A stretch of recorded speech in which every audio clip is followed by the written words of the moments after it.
the sellers that wanted to sell their home and wanted to get a certain price for whatever their reason was, maybe they're moving out of state, maybe they wanted to downsize, who knows? They're going to start pulling those homes off the market, and they're going to wait until next year. Correct. And if you have the time to sit this market out, it's probably in your best. Folks, as you know, I am shopping for my next rental property in the Las Vegas, Henderson area. And yes, I know inventory is up 77%. Yes, I know tourism is down 30%. Yes, I know transactions are down. Yes, I know inventory is up. But I know one thing for sure. This is the first buyer's market I have seen in over 12 years. And that means I have the power to set price, not the sellers. I'm excited for what's coming. But at the end of the day, there's only one guy I know that knows Vegas better than me, and that is this guy right here, Brian Lebo. How you doing, buddy? I'm wonderful. How are you guys? I'm doing well, man. So I've been talking about buying stuff, writing stupid, disrespectful offers in Vegas, and everybody's going, you got to get Brian on. You got to get Brian on. I'm like, okay, fine. I'll get Brian on, guys. What the heck? So why don't you tell me what's going on from Vegas in your perspective? Because it can be ugly for sure. Okay. So like you alluded to, I've been doing real estate in Las Vegas for over 20 years, right? About 22 years. And this is definitely one of the most bizarre, nonsensical markets that I've ever engaged in. But just because it's nonsensical from an analytic standpoint, a statistical standpoint, doesn't mean that it doesn't make sense in the real world as far as motivation and practicality is concerned, right? Like, I'm a very analytical guy, but I'll be the first to tell you that the data doesn't match the actual narrative on the streets. So that's why I try to always explain and give context to all these statistics. So statistically speaking, inventory is double of what it was this time last year, which, look, economics, right? We only have two levers. We have supply and we have demand. That's all you got to work with, right? So theoretically, if supply doubles, means your prices are coming down unless demand goes through the roof, right? So right now, our inventory has doubled over where we were last year, but sales are down 40%. Now, what you're seeing coverage both locally and nationally is the surge in housing inventory, which you have to, real estate is regional, right? Like you always talk about your buyer's box, know your market. I don't care what the nation is doing unless that is affecting directly what's happening in my market. Okay. I don't care what happens in Atlanta. I don't care what happens in Tampa unless I see it as a precursor to what's happening here. So what people have to understand is this: just because inventory has doubled since last year doesn't mean it's the end of times necessarily. What you have to understand is we've doubled, but we're actually below the levels where we were in 2019 before the world went crazy. And the market was in great shape in 2019. So is it absurd that inventory has doubled, or is that just a metric? Now, to me, that's not really the concerning part, because even in a diminished sales, right now, sales are down 40%. That is disastrous, no matter how you choose to look at the metrics, right? That is the problem, is that demand is down 40%. No way around it. Even with sales down 40%, we only have about a 3.5 month supply of inventory. So on one hand, they say a balanced market is 6 months, right? So this, in theory, based on statistics, which I don't agree on the 6 months. I think you and I agree that's not relevant. But 3.5 months is not anything to just freak about. Not horrible. Yeah. Where you're freaking out is what homes are selling, what price segments are selling, where is the demand? That's where the nuance is. That's where the professionalism comes into play. So here's what's really happening in Las Vegas. I don't care about the metrics. I'll be the first person to say I don't care about this. Even with sales down 40%, inventory doubling, prices just reached their all-time high. The median is $485,000. Nationwide, we're at $436,000, I think, nationwide. Yep. Now, here's the difference between Vegas and some of the other areas that we're hearing about: Austin, Texas in general, Florida, Atlanta. Those areas had huge migration patterns, and those areas built homes to satisfy that migration pattern. Las Vegas pulled the least amount of permits in the 2010s of like pretty much damn near any decade. We didn't overgrow. So yes, we've doubled our inventory, but we have nothing, especially in new homes, like other parts of the country that are really, really suffering. That's part of the reason why you're seeing the median price go up, is because we don't have this massive flow of inventory. Having said that, here's what's happening. There's two types of homes in every neighborhood that seem to be the ones that are selling. Every neighborhood I pull, I shouldn't say every, but the majority of neighborhoods I pull, you'll see anywhere from 5 to 10 homes on the market. And usually there's one, maybe two. That seems to be more the norm. Not much is under contract. Now, when you look at the homes that are selling, it tends to be one of these two types. Either it's the cheapest home in the neighborhood, so it's either investor friendly, where they're like, hey, I can get into this neighborhood economically, or just in general, hey, I'm a buyer and I can afford to get into this better neighborhood with the cheapest home in there, and I'll take my time and fix up. Very practical. Or it's just the prototypical awesome home. It's the top 1% of all homes in that price. It's a perfect home. And those homes are always going to sell. They're always going to sell for top dollar. And those are the two. Now, the problem is for 80% of sellers out there whose homes are, let's just say, homogenous, they're boring, replaceable, no emotion to it. Now it's purely and solely the value proposition.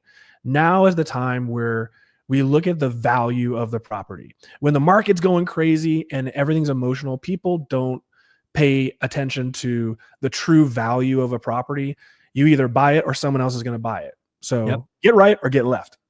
So what happens in moments like this is buyers have time, buyers have the patience to do the diligence. So you're seeing some neighborhoods where, yeah, I felt this neighborhood was grossly overvalued, but it was selling. So whatever. Now people are looking around going, why is this home in this neighborhood so expensive when I can buy this home in this neighborhood and it seems to make more sense value-wise? So you're starting to see entire neighborhoods come down in value because they were overheated. There are some neighborhoods that I'm pulling where homes are selling because they've adjusted their values accordingly to what the market value is. So you do have all these homes that are selling and selling for top dollar and doing well because everything else is just sitting. Now, what I was telling people 6 weeks ago, well, 2 months ago, and then a month ago, is we're pretty much there right now. I've been saying we have 2 to 4 weeks. We have 1 to 3 weeks. We're pretty much there now. So what is happening at this very moment, and I'm sure you're seeing it because I'm seeing it, what we're having right now is a moment where we are determining who wants to sell their home and who needs to sell their home. Exactly what's happening. Yes, and exactly. Fellas, this is everything, because anyone who's been in a down market can tell you from experience. I lived through the housing recession, and I can tell you the people who don't have business sense, the people who are greedy, they get slaughtered. Everyone puffs their chest out. Everyone feels like their home's amazing. They're going to be positive. It's going to go well until they get punched in the face. And then it takes time for sellers to acclimate to the idea that they're not going to get anywhere near what they hoped or wanted to get for their property. So what you're seeing now, right now in the month of August, here's what's going to happen. The sellers that wanted to sell their home and wanted to get a certain price for whatever their reason was, maybe they're moving out of state, maybe they wanted to downsize, who knows?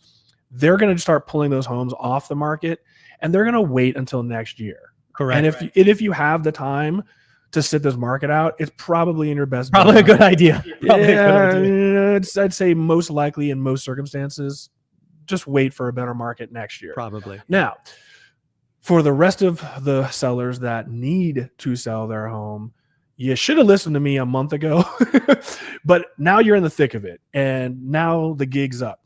This month in August, every listing agent in the entire valley is going to have a come to Jesus moment with their client. Yep. And they're going to have that moment where they're going to say, look, we need to sell this property. If we get too deep into fall and winter, we might be sitting this out until February, and you're going to get slaughtered. So what you're starting to see now are massive, massive price declines. I'm seeing 5% reductions, 10% reductions, a higher end properties that are hundreds of thousands of dollars. I had one that dropped at $2 million like that overnight. Nice. So the problem here is like I said, a lot of people hold on. Well, And there's one more problem. Again, you're all on top of this, but let's just throw the other side, because you said earlier, right? There's two levers: supply and demand. Demand is disappearing, right? The negative headlines have gone parabolic on housing, and the AI threat of layoffs and this and that. All the headlines are negative. So if you're even questioning buying a home now, you're like, I'm going to sit this out. I don't know what's going on in this world. It's crazy. So I love the fact that what I call wish pricing or want to sell, that's leaving. That's cleaning up the inventory. That'll make inventory fall, for heaven's sake. But I'm going to be left with somewhere between motivated and really motivated sellers. So my cheap ass can write prices. I'm this, but I'll say for the audience, I'm writing offers 25% below list price because I don't need every one. I only need one to say yes. Right. Yeah. And if you have the patience to write 100 offers, eventually you will succeed. Yeah.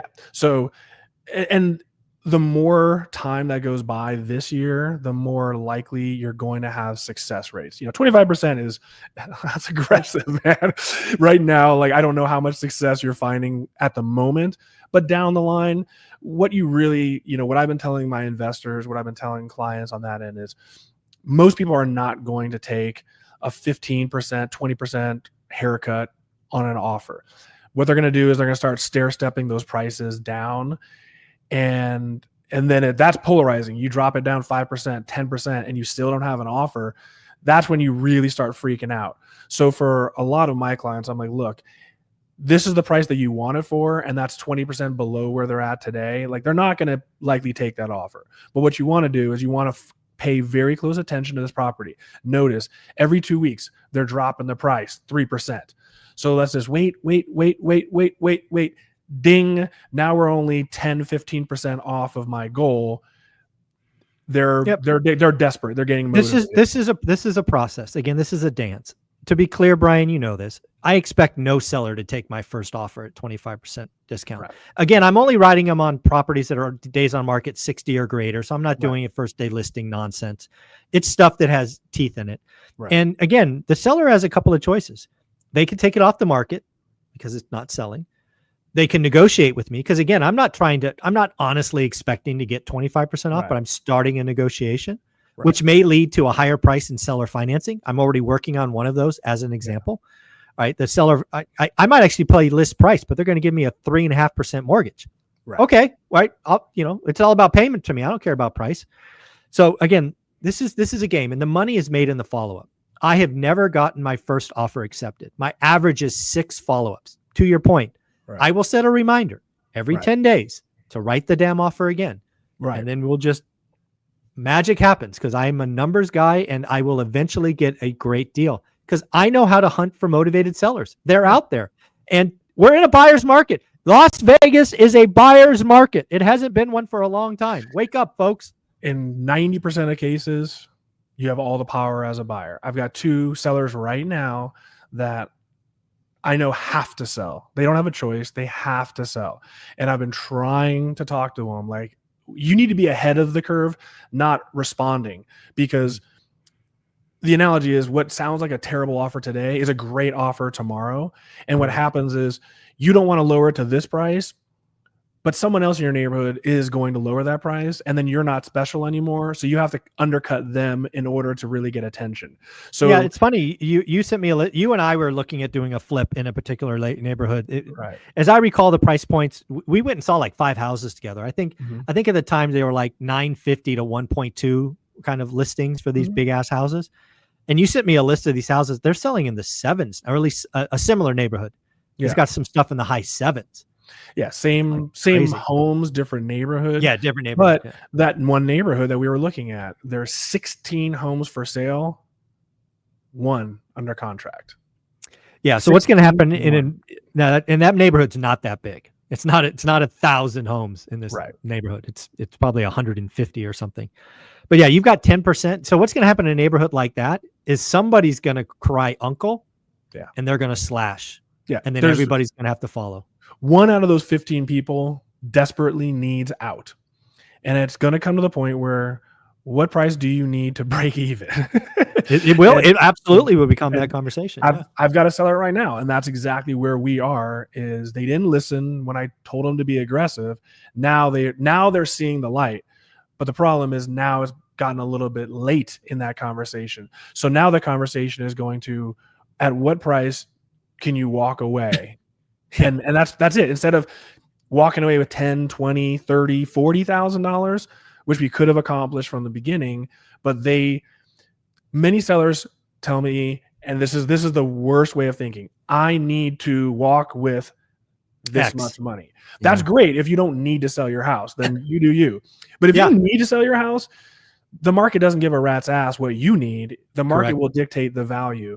And it's really difficult for people who don't have business sense to understand that. And even some people, I mean, I'm seeing flips out there that they got hammered, they got creamed. And rather than take the loss and move on to the next deal and make it up, because right now you could take a loss on a flip, reinvest on a really good purchase, and then come back in spring. But instead, sometimes people can't accept losing one deal. There's a guy I knew in the last cycle. He only did big flips in the market, like $2 million. But again, this plays. He didn't take one $50K loss, and he lost his entire portfolio and had to go bankrupt. Yeah, that one sale, taking a $50K loss, would have made him liquid enough to hold on through the rest of the cycle. He didn't take it for arrogant reason or whatever, and he lost everything. So you're absolutely right. There are I see them. There are flippers out there where they're playing with the prices and they're dropping it like $1,000 a month or whatever. I'm like, you guys are not going to sell this thing. You're freaking your carried interest is going to eat you alive. I was gonna say, if there's a debt service to that, woo, you're in trouble. But again, like I said, some people get it. Some people haven't been through this before. The people who have go, you know what? Put pride aside. Take this little loss. Let's roll this into the next deal. Let's get square that way. Yeah. But you know what this all boils down to for your audience, right? All you guys want to know is, how can I capitalize off of what is going on? What you and I discussed before we started recording is this. In my opinion, everyone's got an opinion, but this is my opinion. We've got a good 6-month window coming up. And basically, whether you love Trump, hate Trump, whether you love tariffs or hate tariffs, this isn't a political debate. This is just reality. Is this. Much of what is going to dictate the housing recovery is directly tied to these tariffs. And the reason I say that is this. We all want interest rates to come down. What we really want is we want mortgage rates to come down. And, you know, depending on how astute your individual audience members are, there's a huge difference between the Fed rate and mortgage rates. And so what you guys have to understand is this. I've been saying this for 2 months, and we just saw what happened yesterday. And if you go back 2 months, I've been saying the same thing for 2 months. It was never going to happen, a rate reduction. Right now, I think it's a 50-50 in September, and I'm going to come out and say I don't see it happening in September, and here's why. What's going to happen is this. Jerome Powell, who's the head of the Fed, and let's be honest, there's 12 Fed members. Jerome Powell can't just do whatever he wants to do. There are 12 members in the Fed. The problem is the Fed's job is to balance unemployment and balance inflation, right? We've been able to do a decent job, better than the G7 countries, balancing those things. Okay. We never went into a recession. 3 years ago, every economist said we were going into a recession. Now the problem is this. With the tariffs, to see the effect of the tariffs takes time. There's a delayed reaction because first, whoever the company is has to source their inventory, source their products, turn around, sell the products, and then we find out what the effects are. So GM came out last month, said $1.1 billion write down due to the tariffs. Smucker's write down due to tariffs. 2 days ago, Procter & Gamble had their earnings report, and they said that because of the tariffs, they're going to have to raise prices so about 5%, anywhere from 4 to 7% is what they're going to have to raise. So that's your diapers, that's your toothpaste, that's everything that people buy, regardless of class. So what most likely is going to occur is this inflationary effect of the tariffs is not going to be seen until Q3 and Q4 of this year. So the problem that we're seeing is Jerome Powell wants to see what effect these tariffs have on inflation. And we're going to see that effect show up in about another quarter. So once we see that effect, he's not going to be able to bring those rates down. Now, the Fed rate affects the rate at which people get consumer lines of credit. So your car loans, your student loans, your credit cards, that doesn't necessarily really affect mortgages. What affects mortgages is the 10-year treasury bond. Now, the 10-year treasury bond is like the adult in the room. Regardless of what political bullshit is ensuing, the honesty line is the 10-year treasury bond. If the rest of the world doesn't feel comfortable with what's going on in America, if the Fed is being over politicized, the bond market is going to react accordingly. And the problem is, with all this uncertainty going on, Wall Street likes to know what's going on. So Wall Street is looking forward, not in the moment. They look forward. You saw when the tariff started, boom, the market dropped, and interest rates went up for 10-year treasury. That's because Wall Street didn't know what the hell was going to happen, and that uncertainty made bonds rise, which means mortgage rates go up. Well, now the market isn't really affected by Trump. They don't really believe that any of this is really truly going to have so much of an effect. So that's why you see it's not really being changed regardless of what he announces, pro or negative with that. But the bond market is keeping everything honest. So most likely we're not going to see any relief this year. Now, Powell is up in May of next year. So I think until we get past this tariff situation, you're not going to see any relief. Just forget about it, which means interest rates are going to remain high for at least 6 months, which there means we're not getting any relief at the time of the year that is the best time of the year to be purchasing, which is really, really, really going to affect these sellers. Now, going into spring of next year, if the tariff situations calm down, Jerome Powell can start bringing down those rates and the Fed might bring down the rates. Either way around it, everyone knows once he's out, Trump's going to put in someone who is going to be a sycophant, who is going to do whatever he tells him to do, which means rates are going to plummet. So once we get to May of next year, rates are going to start plummeting. That is really going to boost the housing market. So we have this window of time where rates are going to be high, sellers are going to be dying, and real estate tends to be very, very, very emotional. If people believe something is going to occur, then it becomes a self-fulfilling prophecy. So it's only a matter of time before you start really seeing more and more articles about a housing crash. And this inventory is high, sales are at a record low. This is going to be a horrible winter. And I think you're going to see prices start coming down overall. You're not going to see this median price at these record level highs soon. I think give it 2-3 months. So I think, again, you got a 6-month window here to capitalize on the winter, I mean, I hate to be exploitive, but this is business, right? Someone's got to sell, someone's going to buy.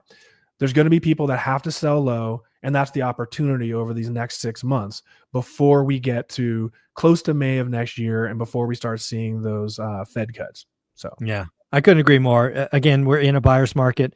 Vegas inventory's doubled, transactions down 40%, but still record prices. That's all about inventory mix. Also, I think inventory's going to start coming off. It's going to provide an opportunity to find motivated sellers. I've been through this cycle before. Most investors have not seen a buyer's market, Brian. Right? The last buyer's market was 2013, maybe 2012, depending on your city. Yeah. And, if you got in 10 years ago, you don't know what a buyer's market is. This is it. This is when the headlines go crazy. This is when the sellers, days on market grows. This is where inventory skyrockets to 16 in one neighborhood. If you want that neighborhood, you should start writing disrespectful offers on them, and eventually somebody will break. This is business. It's time to go get great deals, and I'm excited because I've been through a buyer's market before, and I know what to do. Yeah, and I think it's a pretty quick turnaround. Like I said, this is just They don't last long. This is a moment in time because we can already see. You can see that those rates are going to come down next summer. I wouldn't be surprised if rates are down at least a point, if not more. I mean, think about it. I mean, the big it'll have a 5 handle, I bet. Yeah. Well, the big tell is going to be how things play out, because again, the one part we can't surmise is what the bond market is going to do. And that's all predicated on how this goes down. If the rates stay high and then Trump throws someone in there and they come in and they lower rates a point in a 3-month span, the bond market might react The negatively. bond market could go up. This could be a Yeah. double whammy. It could. So, keep that in mind. That that it is possible that mortgage rates, while interest rates come down, mortgage rates could remain high if True. it's a little too much over the top. If it's a little more nuanced and a little bit more planned out, then we might have a nice soft low landing. But that's what you guys want to keep an eye on, is keep an eye on that 10-year treasury. Keep an eye on what the Fed's doing.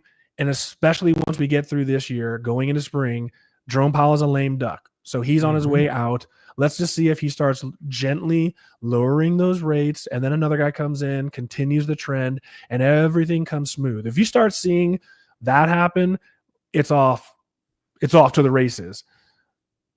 But that's what we got to kind of monitor as far as our market is concerned. And the other thing you mentioned earlier, is Vegas itself is struggling a little bit in this moment. Our reaction to the rest of the world, again, I'm not trying to be political, but, tariffs, we wanted to get back at China and we went after the entire world. And whether you agree with that or don't agree with it, it doesn't make a difference. The rest of the world is not exactly thrilled with us at the moment. And so Vegas, which is a place that thrives on international tourism, you have to understand, international tourists spend so much more money than domestic tourists. So everything is down in Vegas right now. Rooms are down. Everything is really being affected. So, look, that does affect the housing market here locally, because that is the largest employer here in Las Vegas, are the hotels and casinos. So if you're used to making X amount in tips and now you're getting 25% of that amount, that's going to hurt your bottom line. Absolutely. Well, folks, if you are shopping in Vegas or Henderson, he's the guy to go to. Brian, how do they follow you, or how do they reach out? Easiest way, you can go right to my website, leboluxury.com, LEBO luxury.com, and everything is there, all the contact information. You have links to my videos, and pretty easy to find me. If you want to see some wild Vegas housing tours, he does an amazing job. I'm always aghast at stuff that I can't afford, but it's fun. Thanks, buddy. All right.